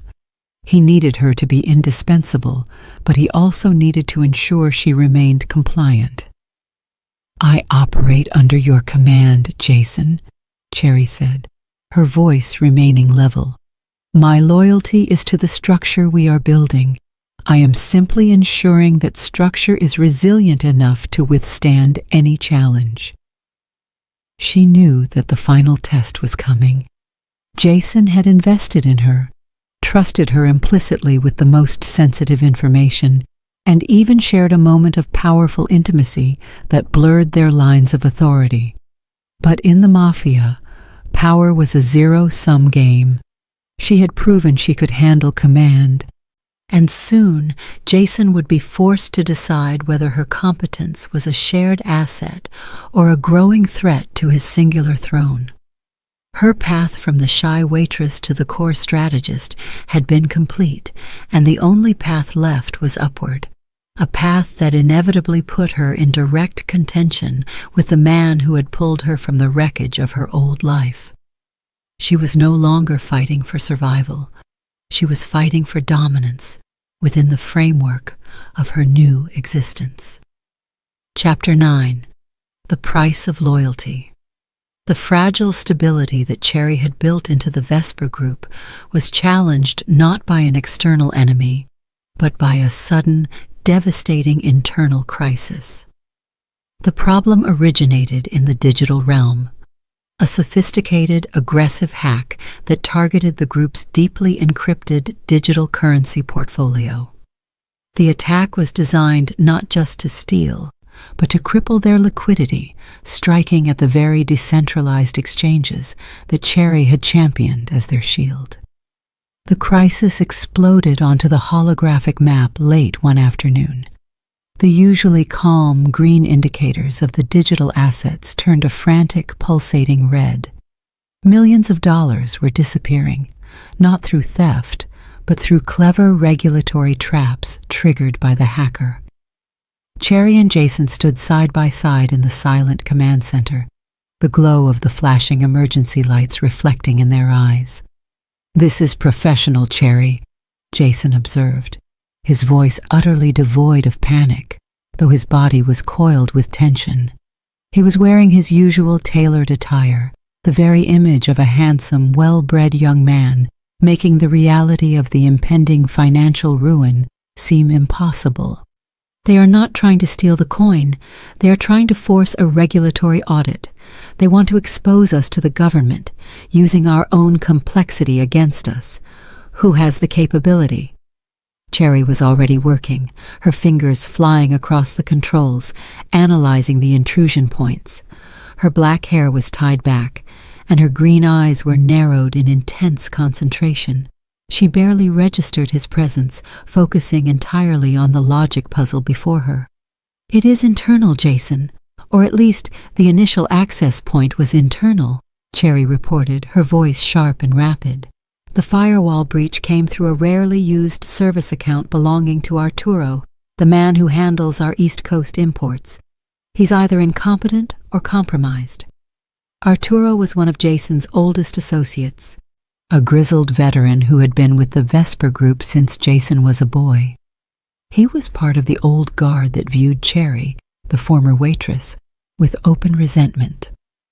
"Arturo is clumsy, but he's not a traitor," Jason countered, his jaw tight. "He wouldn't risk his life for coin. He's too risk-averse." "He didn't risk his life, Jason. He risked ours," Cherry stated, showing him the access logs. The hacker didn't need to break a password. Arturo's machine was left unsecured during the initial attack. He was the weak point, but the attack itself is too sophisticated for any of our known rivals. This smells like a setup, a surgical strike designed to eliminate our financial lifeline, forcing you back to using messy, traceable cash. Cherry worked furiously, racing against the clock as the assets continued to plummet. She found the core problem, a cascading smart contract that was automatically liquidating their holdings in exchange for traceable currency, the exact maneuver designed to attract federal attention. "I can stop it," Cherry announced, her voice strained. "But the only way to break the cascade immediately is to trigger a manual, verifiable loss that is larger than the automated one. It's a sacrificial move. I have to liquidate $200 million of our legitimate real estate portfolio right now. The sheer volume of the legal loss will interrupt the automated sale and secure the rest of the digital assets." Jason stared at the projected loss figures. $200 million, a legitimate, clean loss that would wipe out a significant portion of their stable capital.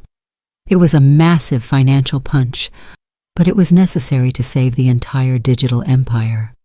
"That's a painful price," Jason murmured, his mind already calculating the fallout. "The price of hesitating is the total collapse of our financial structure and a full-scale federal investigation," Cherry argued, looking at him, her eyes steady. "I need your direct authorization, Jason, now." Jason didn't flinch. He trusted her judgment absolutely. He extended his hand, hovering it over the confirmation button on her touchscreen. "Do it, consigliere. Stop the bleeding." Cherry executed the command. The $200 million vanished in a blinding flash of white across the screen, a gut-wrenching loss that made her feel physically ill. But instantly, the pulsing red stabilized, and the asset decline ceased. The core of their digital empire was safe, bought at a devastating price. Jason let out a long breath. He looked at Cherry, his cute, boyish face now etched with a deeper, more complicated respect. "You just saved the Vesper Group from dissolution, Cherry, at the cost of a fortune. You made the hard choice. Thank you." But the crisis had immediate repercussions. The loss was legitimate, and the subsequent investigation into Arturo was clean. He was merely an incompetent fool, whose lax security had provided the perfect entry point.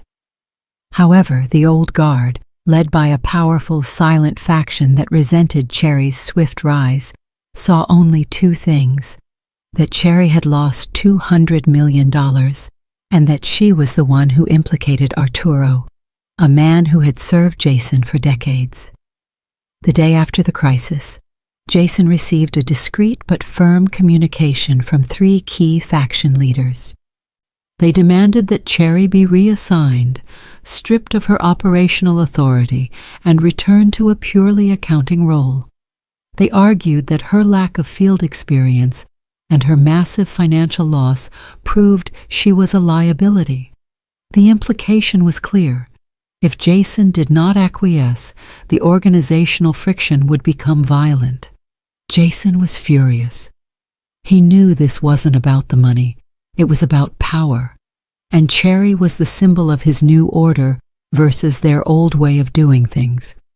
He walked into Cherry's office, the tension between them a physical wall. "They want you out, Cherry," Jason said, his voice clipped. "They view you as an overconfident novice who cost us $200 million.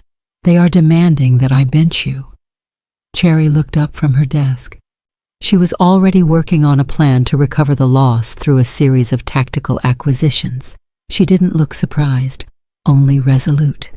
"They fear what they don't understand, Jason," she replied calmly. "They understand brutality. They don't understand financial warfare. Tell them no. Tell them I am the future of the Vesper Group. Show them that their old methods are obsolete." "It's not that simple," Jason argued, his frustration mounting. "This risks a schism. It risks war with my own people. I have to choose between their loyalty and your competence. You chose my competence when I saved your life savings, Cherry reminded him, her gaze unwavering. You taught me that loyalty is rational.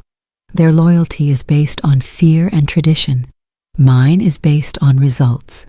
If you let them sideline me now, you prove that competence is secondary to sentiment. You will lose control not of me, but of the organization's strategic direction. The confrontation was the culmination of their power struggle. Jason saw his empire, which he ruled with an iron fist, being dictated by a woman who had been waiting tables mere months ago.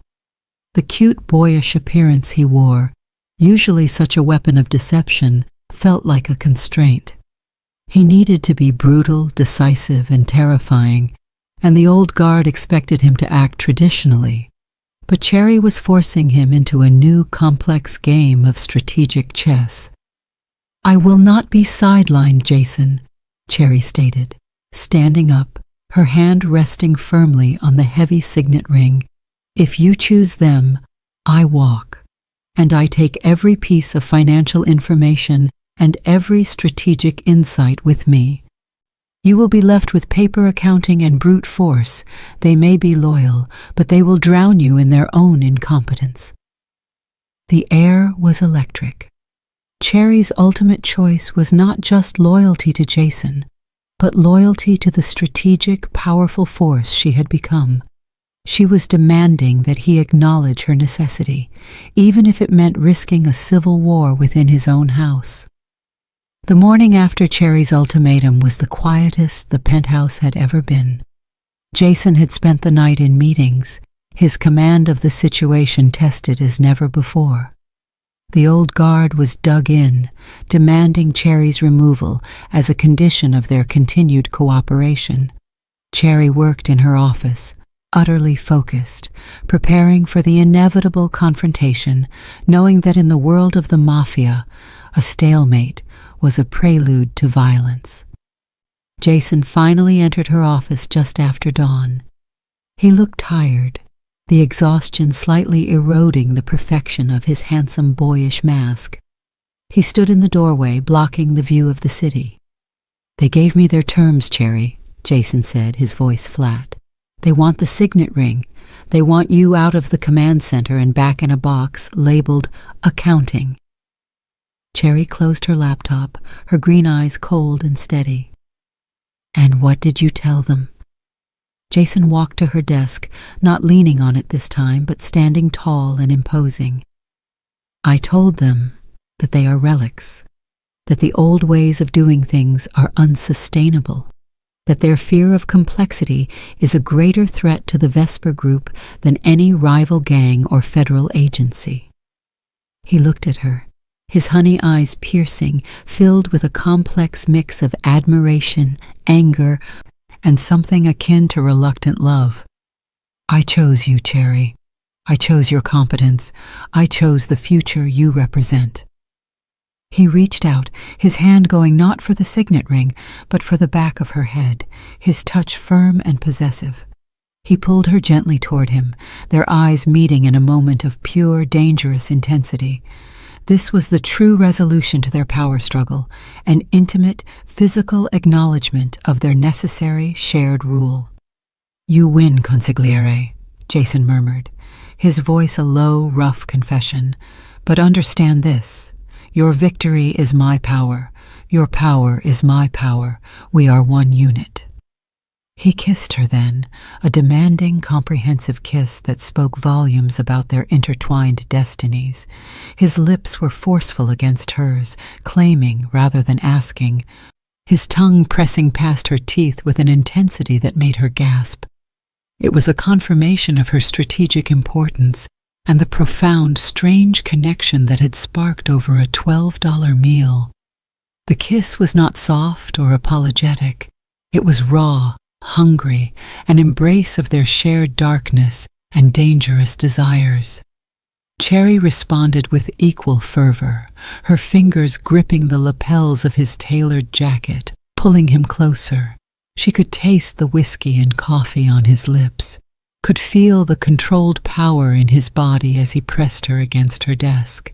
His hand remained tangled in her hair, holding her in place as he deepened the kiss, his other hand sliding down her back with possessive urgency.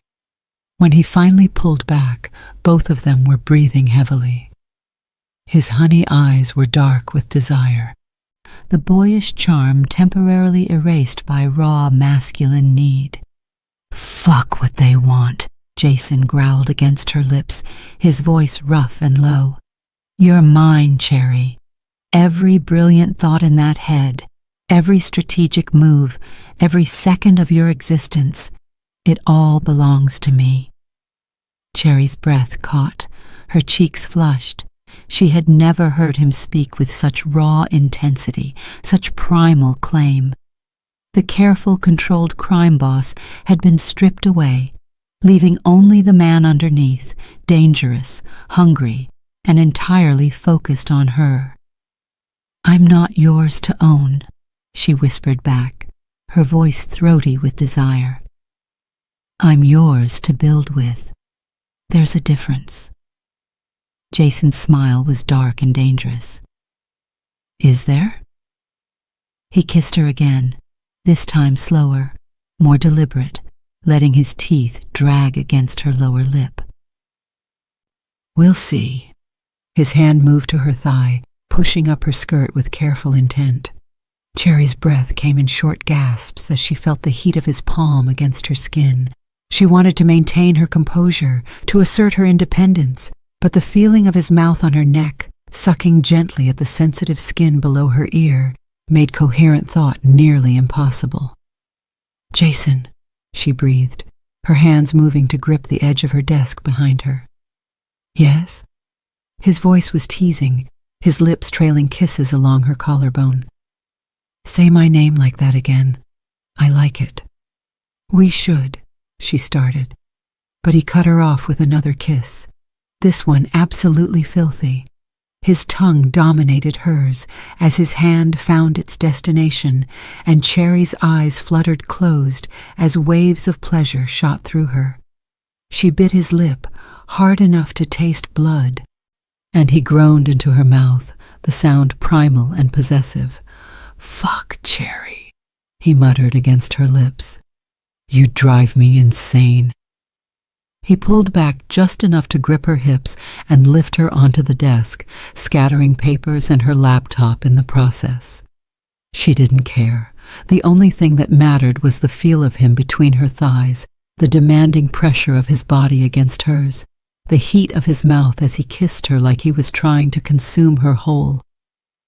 "This," he said between kisses, his hand moving to unbutton her blouse with urgent fingers, "is what loyalty looks like.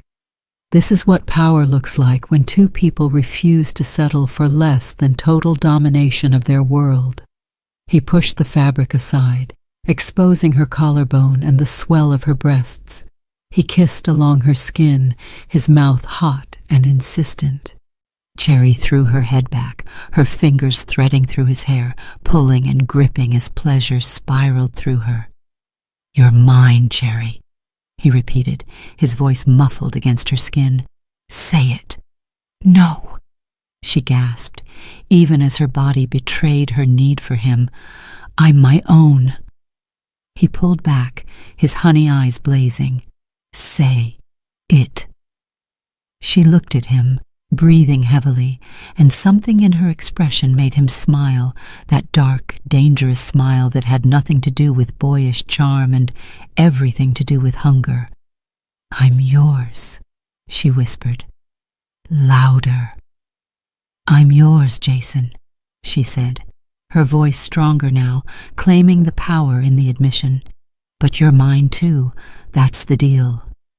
He pulled her to him again, kissing her with such intensity that she felt it in her bones.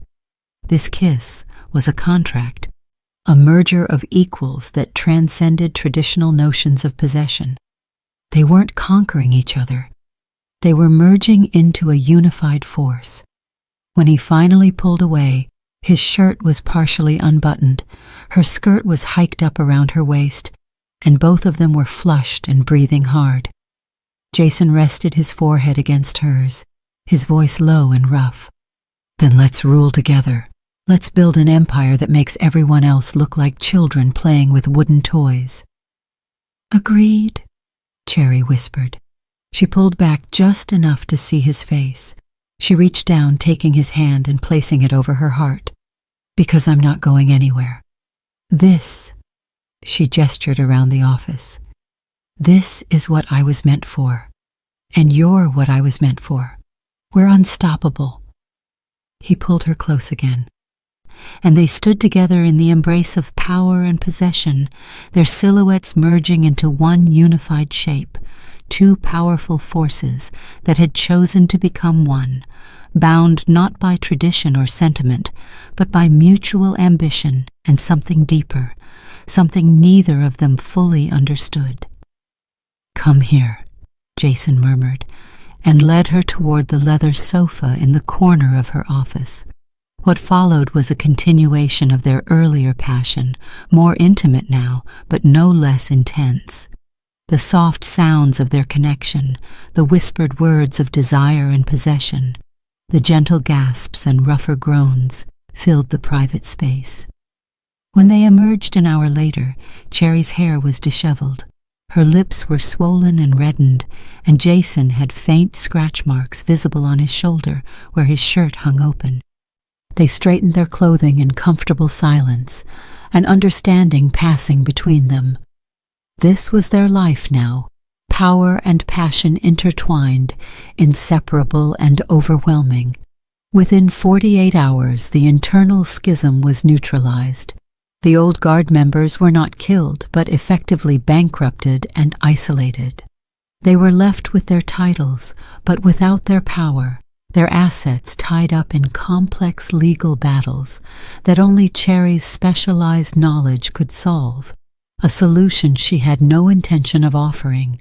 Jason had executed her plan perfectly, moving with the speed and precision of a man whose authority had been unequivocally challenged. The empire stabilized, stronger and more efficient than ever, now fully embracing the sophisticated financial warfare that Cherry had introduced. Cherry sat at the center of it all, her black hair and green eyes a quiet contrast to the roaring power she commanded. Her old life as a shy waitress was long gone, replaced by a life of immense power, constant danger, and absolute authority. Later that week, Jason found her alone, studying a new acquisition report in the command center. He walked up behind her, placing his hands on her shoulders and gently resting his chin on her head. The gesture was almost tender, a sharp contrast to the intensity they had shared. "You asked me once why I forgot to pay the bill," Jason murmured, his voice intimate and low. "The truth is, I was receiving word about an old associate who was trying to betray me. I was distracted by greed and betrayal. It took an act of selfless kindness to pull my head out of that filth. You are the strange, honest variable in my universe. Cherry." He turned her chair around and pulled her to her feet, his hand moving to cup her face with surprising gentleness. He kissed her softly, reverently even, a sharp contrast to the hunger from days before. This kiss was different, a promise rather than a claim. "I love you," he said quietly, the admission seemingly torn from somewhere deep within him. "In a world where I was taught to love nothing but power, you made me love something real." Cherry's breath caught. The words hung between them, loaded with the weight of his entire world. She reached up, her fingers tracing his jawline, and pulled him down to her for another kiss. This one was slow and deliberate, communicating what her words could not, that she understood, that she felt the same complicated tangle of ambition, hunger, and something approaching genuine affection. "Then let's make sure we keep what we've built," she murmured against his lips. "Let's make sure no one can ever threaten it again." He tightened his grip on her waist. "Already handled. The northern faction is in shambles. The western operations are consolidating under our unified command structure. and I've made it clear to anyone who questions your authority that they answer to me directly." "Good," Cherry said, pulling back just enough to see his face. She reached down, taking his hand. "Because I'm not going anywhere. This, all of it, is what I was meant for, and you're what I was meant for. We're unstoppable." He pulled her close again, running his fingers through her disheveled hair. "You know what the old guard called you before I shut them down?" he asked, his voice carrying an edge of dark humor. "They called you the Waitress. They thought that's all you'd ever be." "And now?"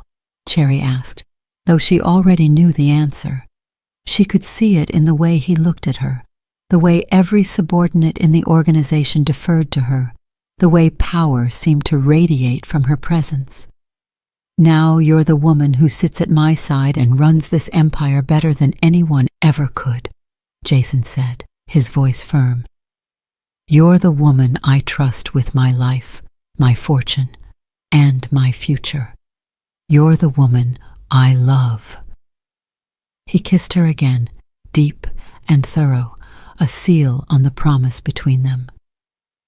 When he pulled away, he smiled that disarmingly cute, boyish look, but it was now undermined by the raw satisfaction in his eyes and the swollen, reddened state of his lips.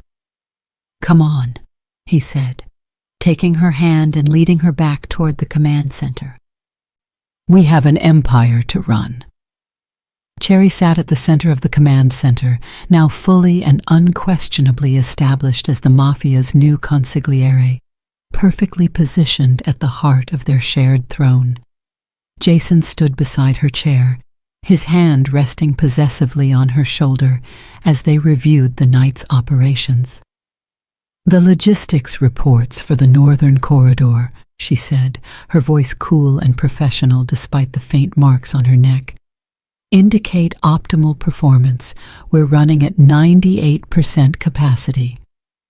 "Excellent," Jason replied, squeezing her shoulder gently, a private gesture that spoke volumes about what transpired behind closed doors. "And the financial restructuring? Complete. All 3 faction leaders are now completely dependent on our approval for any liquid capital. They're neutralized without us having to draw a single drop of blood." He smiled that dark, dangerous smile that had nothing to do with boyish charm. "Then let's get back to work, Cherry," he said, deliberately mirroring her earlier words back to her. "We have an empire to run, and I intend for us to run it for a very, very long time." She turned to look up at him, her green eyes reflecting absolute certainty and something deeper, a possessive hunger of her own. "Then let's make history," she said quietly. The Mafia's new consigliere and her crime boss, 2 powerful forces perfectly balanced, each holding the other's power in their hands, merged into a unified throne from which they would rule without mercy or compromise.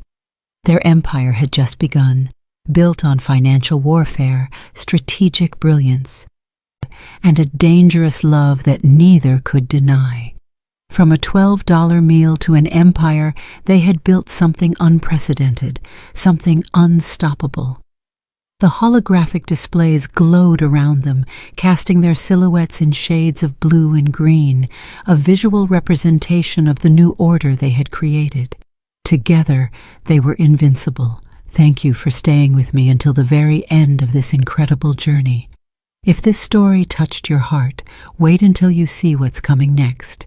It's even more powerful and inspiring than you can imagine. So don't go anywhere.